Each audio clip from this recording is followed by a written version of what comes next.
With Behavior Interactive introducing a 0.4-second buffer to the flashlight save timing, flashlight saves are going to be easier than ever, and I've seen a litany of killer players both on Twitter and the YouTube comments section talking about how they're very angry, very frustrated, and about how Lightborn is going to be a top tier perk now. But did you know that running Lightborn may actually make your killer games far harder for other various reasons?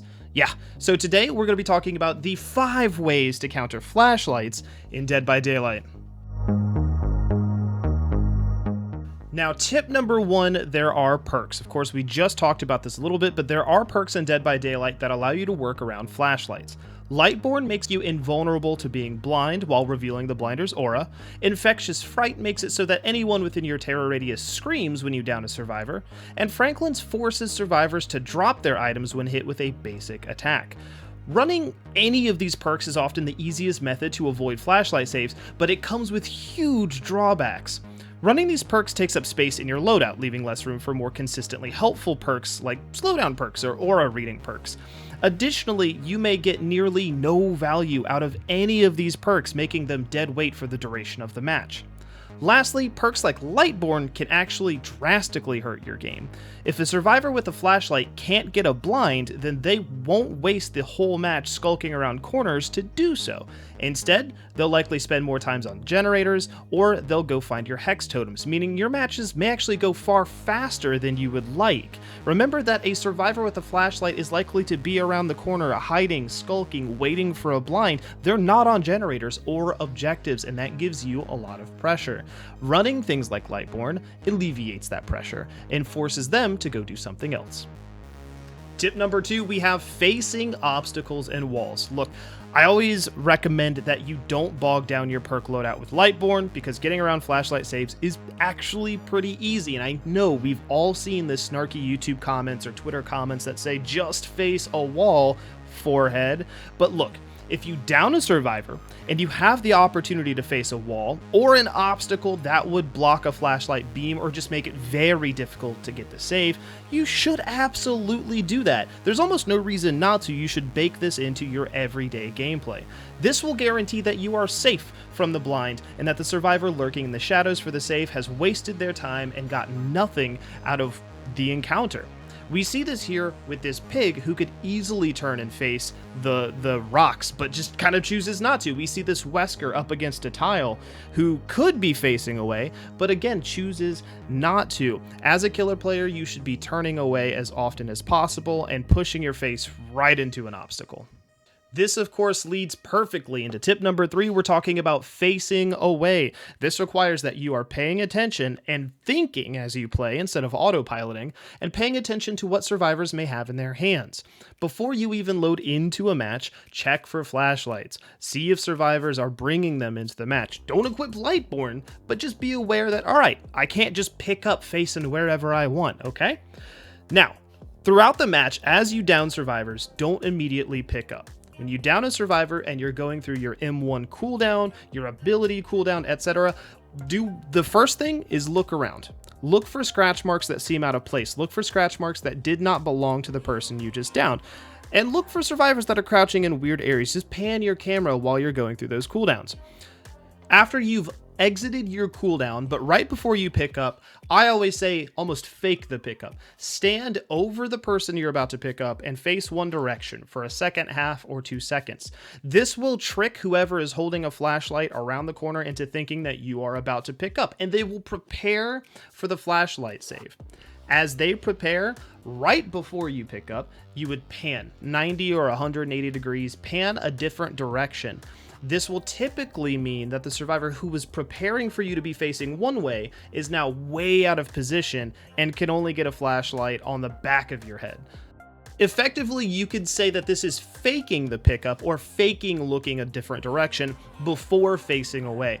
You want to make survivors think that you're a little dumb, that you're going to give them the easy blind and then pan away so that they've prepared and put themselves in the wrong spot. All right, this leads us to tip number 4, being aggressive, and this does build on the last tip a little bit, but when downing a survivor, pay attention and pan around to see if anyone else is around or if there are scratch marks that are suspicious and that do not belong to the survivor that you just downed. Of course, these things may mean that a survivor is getting set up for that flashlight save, and if you know somebody brought a flashlight, you should assume that that is what is going to happen, all right?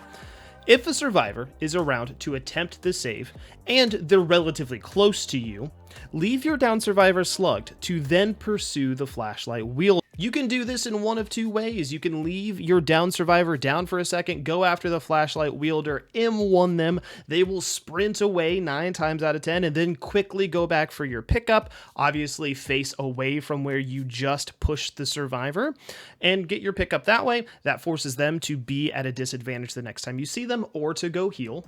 Additionally, if you find that the person with the flashlight is on death hook, but the person that you just downed has never been hooked, it may be more advantageous to leave that person slugged and to go for the person who is going to die if you get them on hook. So you can use this to your advantage, use the flashlight greed to your advantage to get somebody out of the game if they're putting themselves in disadvantageous situations.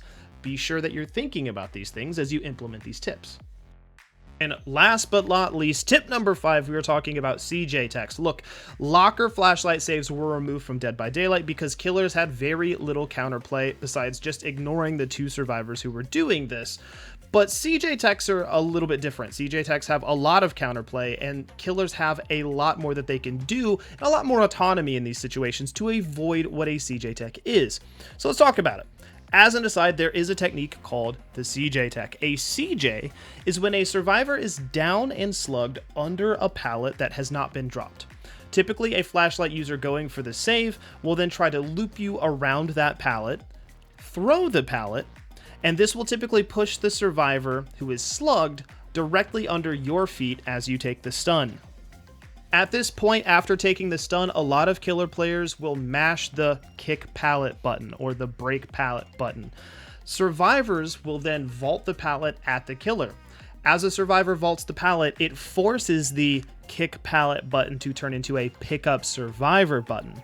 As you accidentally pick up your survivor, the flashlight user will then vault back across the other side of the pallet and blind you with the flashlight. And the timing is typically so perfect that you will drop the survivor and they'll get away. It sounds complicated and can be deeply frustrating if you don't know how to counter it, but countering it is so incredibly simple. It's just patience. To counter it, be aware of the setup, all right? Be aware of when the setup is in survivor's favor, okay? If a survivor is slugged at a pallet with a flashlight user nearby, this is the setup. As you loop the survivor who has the flashlight around the pallet and the down survivor, it is okay to take the pallet stun from the flashlight user. In many cases, you want to take this stun. You want to trick them into thinking that you are going to play into the CJ tech. After you come out of your stun animation, be patient, don't spam the pickup button. In many cases, because the timing on a CJ is fairly tight, survivors will preemptively vault the pallet at you and give you a free hit. Look, at the end of the day, flashlights can be frustrating when it feels like they're around every corner, but keep in mind that flashlights are survivors' #1 way of wasting time. All right, if you see a bunch of flashlights, the odds are that survivors are not going to be as committed to generators. The odds are they are going to be more grouped up, and in that way, flashlights often help killers more than hurt them if you're smart enough, if you're patient enough to not get flustered and to counter and to keep these tips in mind. Facing away, facing the wall, predicting the CJ techs, or even slugging somebody to go after the person who has a flashlight. I think all of these things can help you instead of Lightborn, which doesn't teach you anything and it often can hurt your games or make them much quicker or even more disadvantageous.